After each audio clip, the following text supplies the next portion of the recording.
Rencana pemerintah yang akan menaikkan harga BBM subsidi, khususnya Pertalite, cukup membuat sopir angkutan kota keberatan karena bakal berimbas terhadap penumpang yang semakin sepi.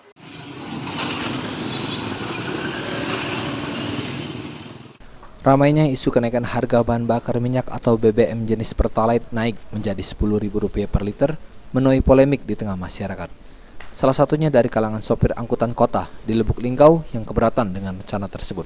Seperti diungkapkan sopir angkot bernama Ahmadi, di mana dengan kenaikan BBM Pertalite tersebut akan semakin memberatkan dirinya sebagai sopir angkot karena kondisi penumpang angkutan kota yang kini cenderung sepi. Sopir angkot itu keberatan. Yang pertama minyak itu kan agak sulit, harganya mahal. Berikut penumpang agak sepi.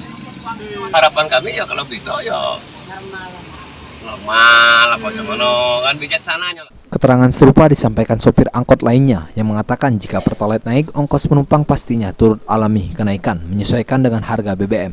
Saat ini ongkos penumpang angkot sebesar Rp5.000 per satu kali angkut. Kalau bisa pemerintah itu diprioritaskan untuk sopir taksi ini, ya, dipermudahkan yaitu mendapatkan minyak. Itu supaya kami ini maklum kan, sopir taksi ini ekonomi sehari-hari, dapat hari ini untuk makan besok. Kalau kami ngantri panjang, tidak naksi, terpaksa Pak kami ini ngutak. Para sopir angkot berharap pemerintah bisa bijaksana dalam memutuskan harga BBM. Trihajaria, PAL TV.